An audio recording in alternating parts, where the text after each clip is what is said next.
민수기 10장에서 12장입니다. 주님께서 모세에게 말씀하셨다.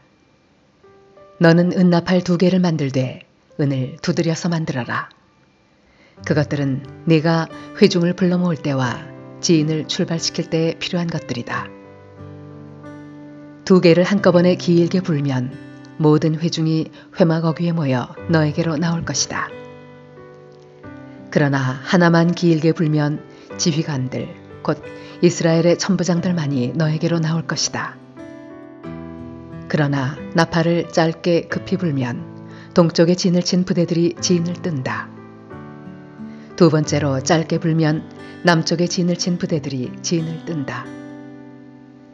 진을 뜰 때에는 나팔을 이렇게 짧게 불어라. 종회를 소집할 때에는 나팔을 길게 불어야 한다. 짧게 불어서는 안 된다. 나팔은 아론의 혈통을 이어받은 제사장들만이 불 수 있다. 이것은 너희가 대대로 길이 지킬 율례이다. 너희의 땅에서 너희를 공격해온 침략자들에 대항하여 전쟁에 나설 때에는 나팔을 짧게 급히 불어라. 그러면 주 너희의 하나님이 너희를 기억하고 너희 원수들에게서 너희를 구해줄 것이다. 너희들이 즐기는 경축일과 너희들이 정기적으로 모이는 날과 매달 초하루에는 너희가 번제물과 화목제물을 바치며 나팔을 불어라. 그러면 너희 주 하나님이 너희를 기억할 것이다. 내가 주 너희의 하나님이다. 제2년 둘째 달, 그달 20일에 증거궤가 보관된 그 성막에서 비로소 구름이 걷혔다. 이스라엘 자손은 시내 광야를 떠나서 구름이 바란 광야에 머물 때까지 여러 곳을 거쳐 행군을 계속하였다. 이것은 주님께서 모세를 시켜 지시하신 명령을 따라서 한 첫 번째 행군이었다. 맨 앞에는 유다 자손이 진의 부대기를 앞세우고 부대별로 정렬하여 출발하였다. 유다 부대는 암미나답의 아들 나손이 이끌었고 뒤이어 따라 나선 이사갈 자손 지파 부대는 수알의 아들 느다넬이 이끌었고 그 다음에 나선 스불론 자손 지파 부대는 헬론의 아들 엘리압이 이끌었다. 뒤따라 성막 운반을 맡은 게르손 자손과 무라리 자손이 성막을 걷어가지고 출발하였다. 다음으로는 르우벤 자손이 진의 부대기를 앞세우고 부대별로 정렬하여 출발하였다.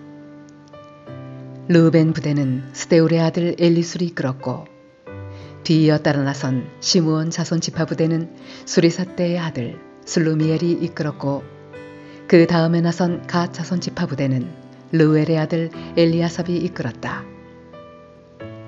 뒤따라 고핫 자손들이 성막 기구들을 메고 출발하였다. 게르손 자손과 무라리 자손은 고핫 자손들이 도착하기 전에 성막을 세워야만 했다.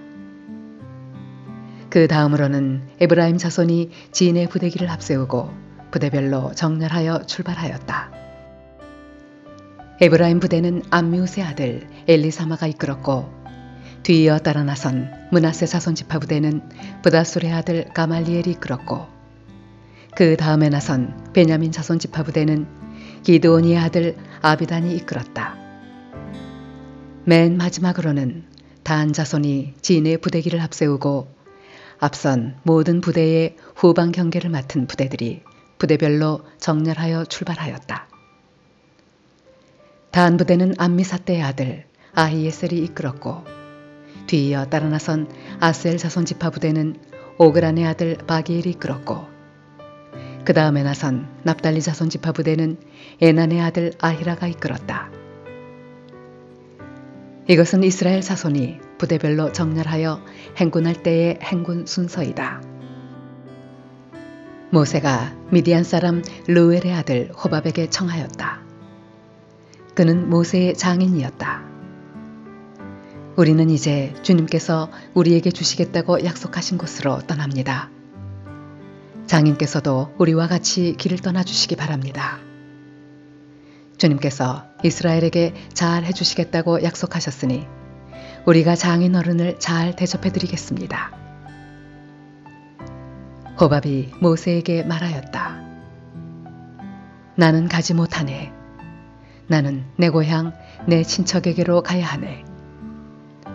모세가 다시 간청하였다. 제발 우리만 버려두지 마십시오. 우리가 광야 어디에 진을 쳐야 할지 장인어른만큼 아는 사람이 없습니다. 그러니 장인께서는 우리의 길 안내자가 되어주셔야 합니다. 우리와 함께 가시기만 한다면 주님께서 우리에게 주시는 좋은 것은 무엇이든지 장인어른께 나누어 드리겠습니다. 그들은 주님의 산을 떠나 사흘길을 갔다. 주님의 언약궤를 앞세우고 사흘길을 가면서 쉴 곳을 찾았다. 낮이 되어 그들이 진을 떠날 때면 주님의 구름이 그들 위를 덮어주었다.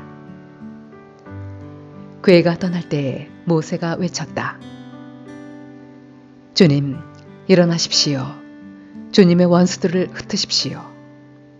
주님을 미워하는 자들을 주님 앞에서 쫓으십시오. 궤가 쉴 때에도 모세가 외쳤다. 주님, 수천만 이스라엘 사람에게로 돌아오십시오. 주님께서 들으시는 앞에서 백성들이 심하게 불평을 하였다. 주님께서 듣고 진노하시어 그들 가운데 불을 놓아 진 언저리를 살라버리셨다. 백성이 모세에게 부르짖었다. 모세가 주님께 기도드리니 불이 꺼졌다. 그래서 사람들은 그곳 이름을 다베라라고 불렀다. 주님의 불이 그들 가운데서 타올랐기 때문이다. 이스라엘 자손 가운데 섞여 살던 무리들이 먹을 것 때문에 탐욕을 품으니 이스라엘 자손들도 또다시 울며 불평하였다. 누가 우리에게 고기를 먹여줄까? 이집트에서 생선을 공짜로 먹던 것이 기억에 생생한데 그 밖에도 오이와 수박과 부추와 파와 마늘이 눈에 선한데 이제 우리 눈에 보이는 것이라고는 이 만나밖에 없으니 입맛마저 떨어졌다. 만나의 모양은 갓씨와 같고 그 빛깔은 부돌라와 같았다. 백성이 두루 다니면서 그것을 거두어다가 맷돌에 갈거나 절구에 찢고 냄비에 구워 과자를 만들었다. 그 맛은 기름에 반죽하여 만든 과자 맛과 같았다.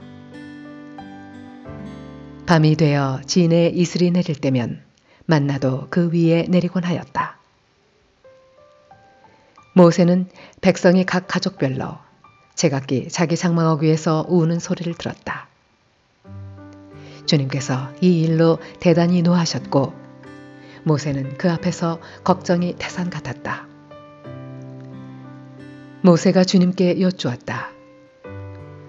어찌하여 주님께서는 주님의 종을 이렇게도 괴롭게 하십니까? 어찌하여 저를 주님의 눈 밖에 벗어나게 하시어 이 모든 백성을 저에게 짊어지우십니까? 이 모든 백성을 제가 백이라도 했습니까? 제가 그들을 낳기라도 했습니까? 어찌하여 저더러 주님께서 그들의 조상에게 맹세하신 땅으로 마치 유모가 젖먹이를 품듯이 그들을 품에 품고 가라고 하십니까? 백성은 저를 보고 울면서 우리가 먹을 수 있는 고기를 달라 하고 외치는데 이 모든 백성에게 줄 고기를 제가 어디서 구할 수 있습니까? 저 혼자서는 도저히 이 모든 백성을 짊어질 수 없습니다. 저에게는 너무 무겁습니다. 주님께서 저에게 정말로 이렇게 하셔야 하겠다면, 그리고 제가 주님의 눈 밖에 나지 않았다면 제발 저를 죽이셔서 제가 이 곤경을 당하지 않게 해주십시오. 주님께서 모세에게 대답하셨다.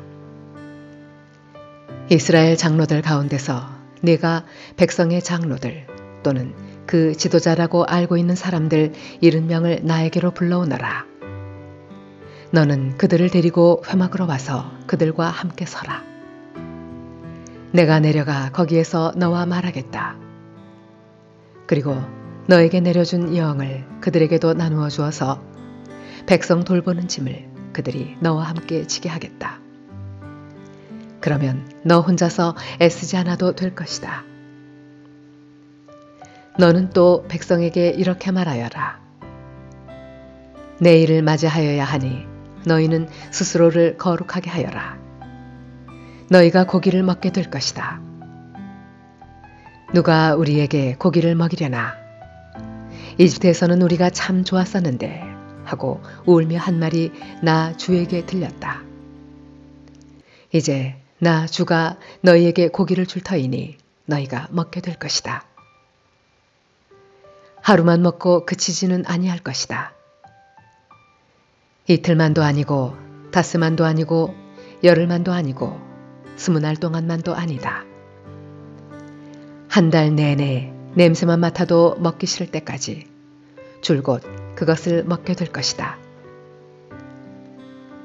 너희가 너희 가운데 있는 나 주를 거절하고 내 앞에서 울면서 우리가 왜 이집트를 떠났던가 하고 후회하였기 때문이다. 모세가 되물었다.